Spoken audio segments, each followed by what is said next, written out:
Right, Ohio Group Investors page on Facebook. We are live again. Here it is Wednesday, right about noon. We try to go live every week and bring a topic that is going to be beneficial to our investors. And Sean Bell is our speaker today and has brought the topic to the table of midterm rentals. And I got to be honest, Sean, when you first texted me that that's what you're going to talk about, I had to call you because I had no clue what that topic really meant because I haven't really heard somebody that phrase for this topic. But once I looked into it and talked to you, it's very intriguing. So go ahead and tell us a little bit about midterm rentals and start us off.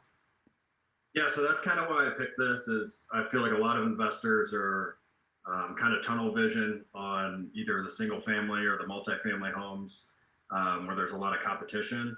And doing midterm rentals, I guess we'll start with what is a midterm rental. Midterm rentals are properties that are leased somewhere between a month and 12 months. It's going to be shorter than your long-term leases, but not necessarily as short as an Airbnb. Um, and then the people that are renting these are going to be students who only need 9 months of housing around in college towns, people relocating to a new city for whatever reason. Maybe their lease doesn't start for a couple months and they need somewhere to be for a couple months. There's a lot of different ones. Homeowners in transition between homes, same thing, they just need a couple months.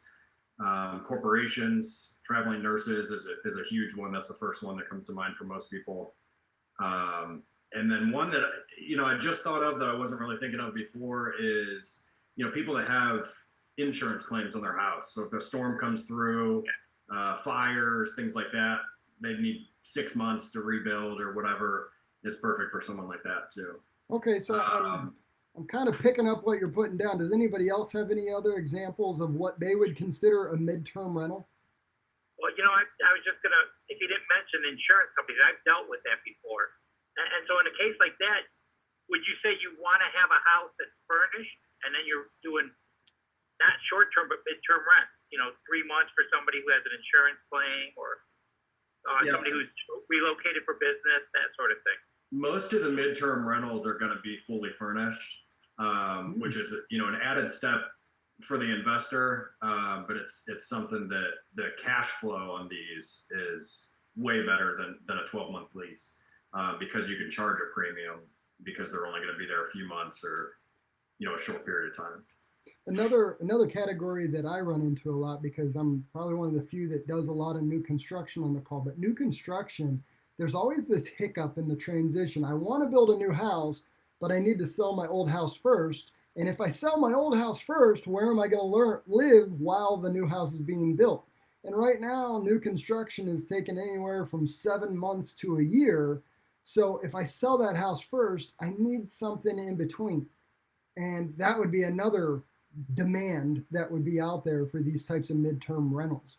So I guess that would be, as an investor, the first thing I would want to know is if I'm going to invest in something that I'm going to call a midterm rental, what is the demand? So we've got student housing, we've got nursing, we've got people that are looking to build, we've got insurance claims. I mean, it sounds like there is definitely a demand for this, but there's not a lot of people that, when we're taking and fielding calls from investors, that inquire about this. So that tells me right away that it's a little less untapped market where you don't have so much competition. Does everybody agree? Yeah, absolutely. So great topic choice for today. I got a couple questions on it. Okay. And one, for cash flow, is it better cash flow than a Airbnb? I know you definitely save money because you're not sending somebody in to clean it every week or how often it rolls over. So you're saving money there. And I'm assuming they pay a premium over regular rent versus long-term rentals. Yeah. How it compares out? That's one of the huge benefits, is a lot less management than an Airbnb. An Airbnb, you could have someone in there cleaning every 2 days or every day for that matter. So there's definitely less management. And then as far as cash flow goes, obviously they're paying a premium to rent for a short amount of time. so there's definitely more cash flow there. Okay.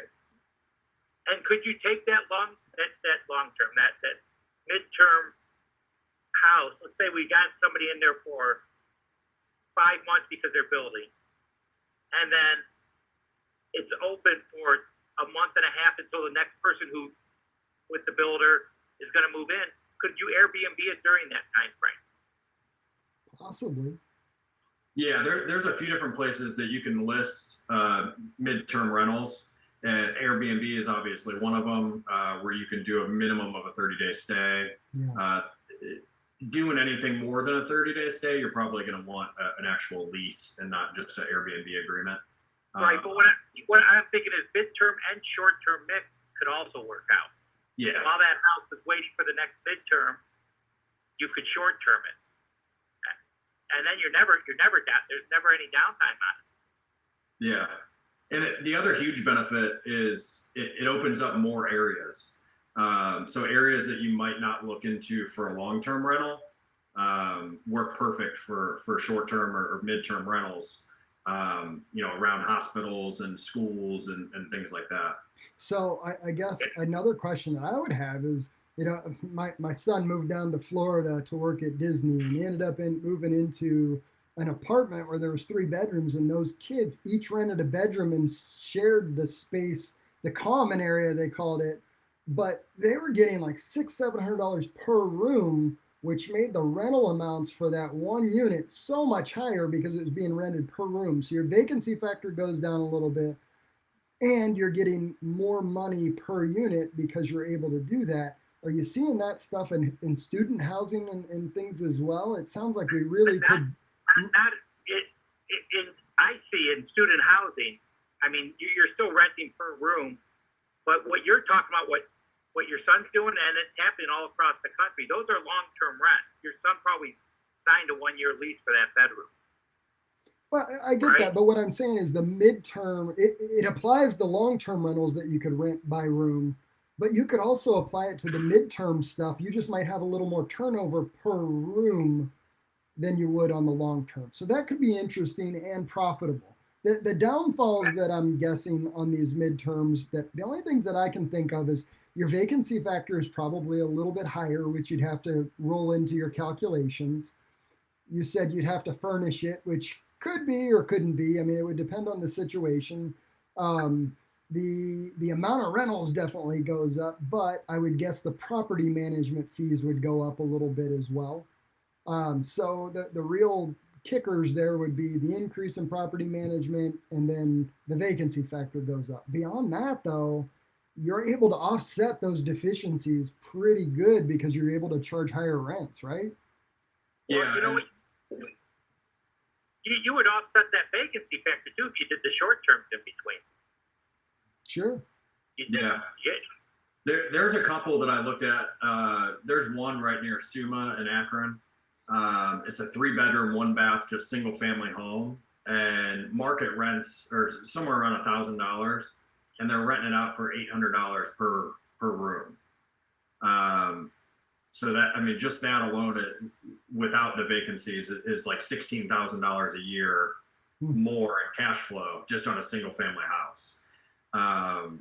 So I mean, even with the vacancies, that extra management, I think it's still definitely better cash flowing than a long-term rental. I'm seeing this down at the University of Akron. I have a couple investors looking down there for homes, and I toured one last week with someone, and there was a large home, six rooms, 6 good-sized rooms, each one going for, I think it was $450.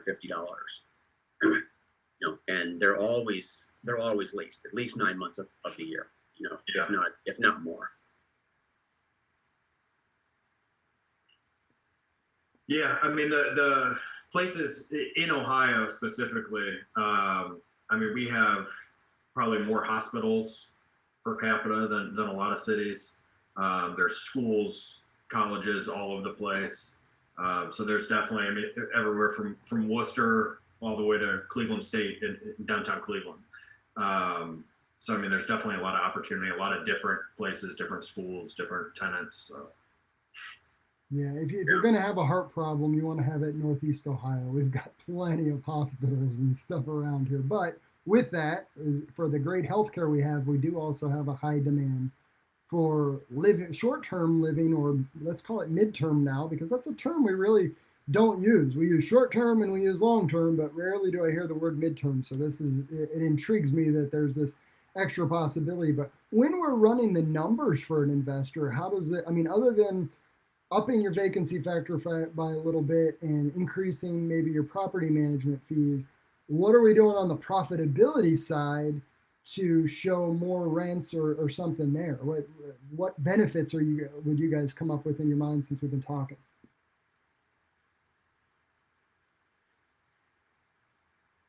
I don't understand the question. Can you So say that again?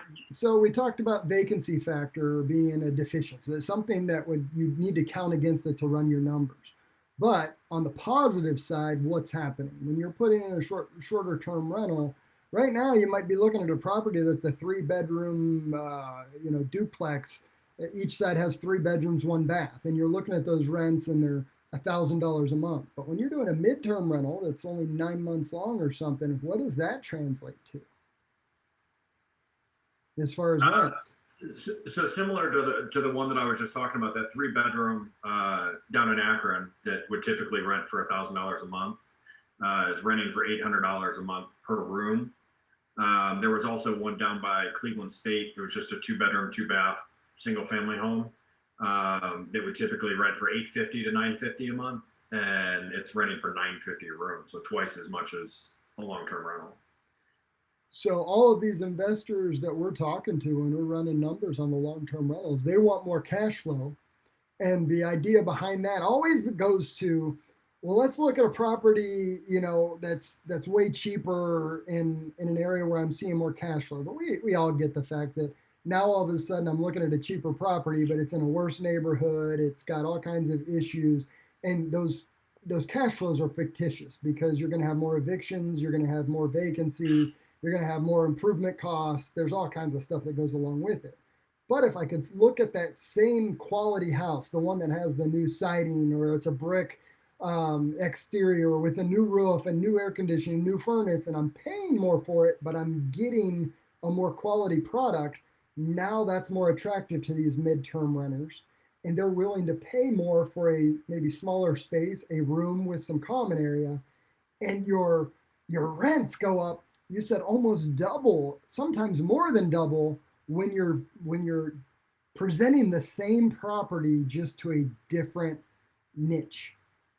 And that's a Exactly. A property that may not work for a long-term rental or might work with slim cash flow would look at a lot different with midterm rental numbers put into it.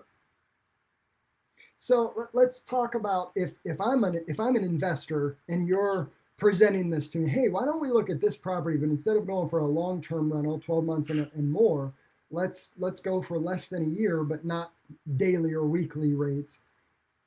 What do I need to do as an investor to market that property to make sure that my vacancy factor is as low as possible? There's quite a few websites you can use. One is Furnished Finder. You could do Airbnb, Zillow, but outside of that, you can go straight to like the HR department of a hospital, and they'll start sending referrals to you because they need housing. Same thing, you can go to the student housing department at any of the schools, and they'll do the same thing. So there's a lot of different ways to get in front of the right tenants. Yeah, insurance companies. There's special groups out of the insurance company that finds the short-term rentals or the midterm rentals. So super interesting. I mean, it's not like it's a ton more work. It's just changing your mindset to I'm going to market this to be specific to this midterm rental market. And even on the short-term sites, the VRBOs, the Airbnbs, it's you can still use those, but you're just changing your strategy a little bit to put a minimum of a 30-day rental, or whatever that may be for you. And then all of a sudden, you're getting people renting these places, and they're renting them at much higher profitability for the same property that you didn't think was going to work day one.